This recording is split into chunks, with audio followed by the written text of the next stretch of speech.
Hello, everyone. It's undeniable that Rise of the Resistance is one of the most popular rides in Disney World right now, which makes Hollywood Studios, the ride park that it's in, one of the busiest parks right now. The question is it worth it if you're a Star Wars fan? And is it worth it if you're not a Star Wars fan? And we're here to share with you our perspective that we got to ride from my husband's perspective, who I would is be a the Star Star Wars Wars fan. and from my perspective, who's not the Star Wars fan. So we're going to give you some insights so that you know, is it worth going through all the hoops to try to get on? Is it worth it? Is it worth your time to ride?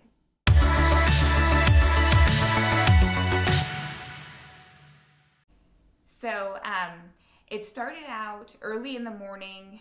So you have to have the Hollywood Studios tickets in order to even try to get on the queue. And you have two times to try, 7 a.m. and 1 p.m. And we did everything we needed to do to try to get on. So we sneak out of our hotel room at 6:45 while our kids are still sleeping, just to try to get a little bit. We just step outside of our door to try to get a little bit better data usage on our phone. And so we had our phones queued up. We had the My Disney Experience app. If you don't have that, you can go through the website, I believe, but it's definitely worth it and a little bit more efficient to have the app. So we had everything lined up. We had everything else closed out of our phone. We had our phones fully charged, things like that, just to give ourselves the best chance to get the best connection to get yourself in.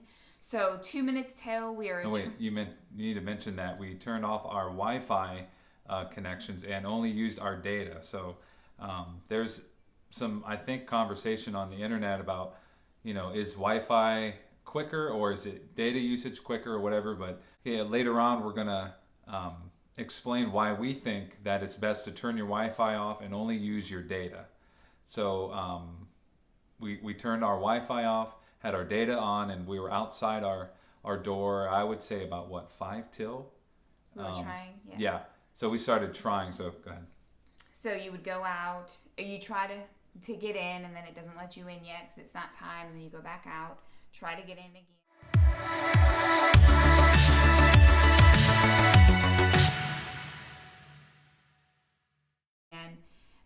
And then 7 o'clock comes, it's already full. So we missed the 7 o'clock queue, and so you have one more chance. And if you're like us, we didn't have another day that we could try. So it's one more chance and that's it. And so we were in the Frozen show around 12:30, and he stepped out a few minutes early to queue up. We had two devices. Let me mention how I did this. I unfortunately lost my cell phone earlier that day, so I had the tablet with us, and I used your cell phone. So the tablet was on Wi-Fi, and her phone, of course, was on the data usage. So I literally had both side by side, and I used my two fingers, and I pushed join the queue line for the ride. I queued, I'd say about 2 minutes till or so. So I would click it, click join, and then it wouldn't go through, and then move back or come out of that, click join again at the same time. So I had them both running. So it was kind of a test between the Wi-Fi and the data usage. So started getting close to 7. I just kept doing over and over. And what was interesting, there were other people around me, just to show you how popular this ride is. There were other people that had these kind of same ideas, that they would stop their time at Hollywood Studios. They would stop their day just to find a place and get ready to try to get on the queue to join this ride. And so I just kept clicking join, and it didn't go through. And then to get close to 7, and sure enough, when I hit it, just 1 o'clock came. I clicked it, and actually I got in on the cell phone and not the tablet, which was on Wi-Fi. So that's kind of why it's a very good possibility that using your data only is the best way to go. So what was interesting was that I was so excited to get in the line. It's like, oh yes, we got it, and this was all of our family. So it was the two of us and our two oldest kids. And so we got in line, but it was like an extended group, like I don't know how They called it standby, I think. kind of like a standby. So I was just really worried that we weren't going to get on. So we can explain everything, how it all entailed. But if you do happen to get on, and you see that you're on these like standby or it's like extra groups, don't worry, and not think, well, we're not going to get on because it's going to run out of time.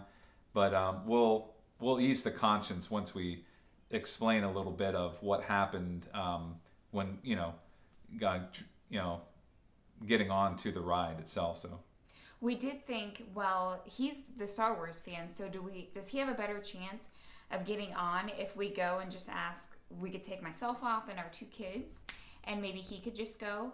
And the reason that we all got on was because if you take the time to take part of your party off, you're going to miss getting on the queue. So basically, you just have to press the button to get your whole party on.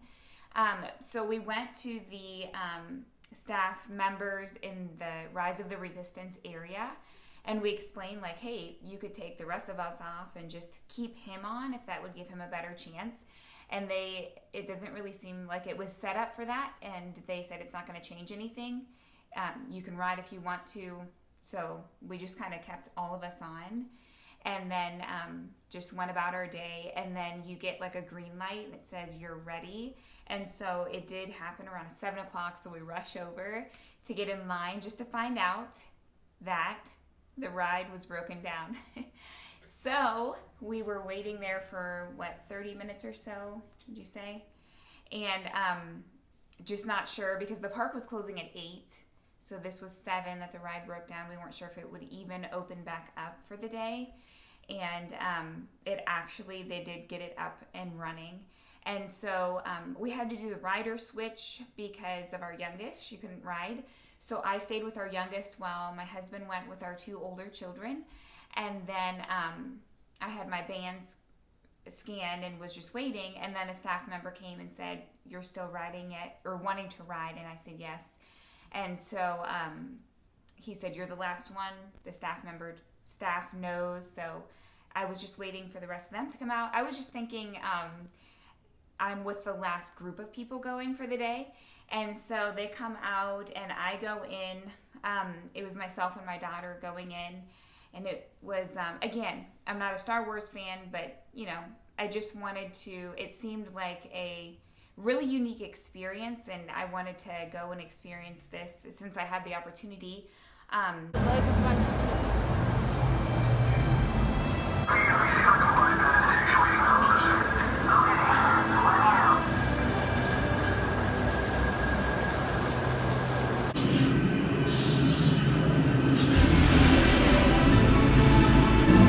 Recruits, thank you for joining the cause. A covert resistance team led by my friend Finn has infiltrated a First Order Star Destroyer that is now headed to this system.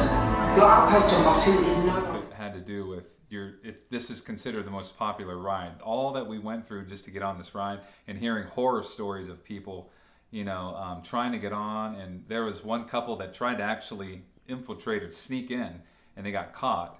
And so it's like, I think some of that might have been where you, like, just the curiosity of it, Yeah. It's like, what's so big about this ride? Right, So, right.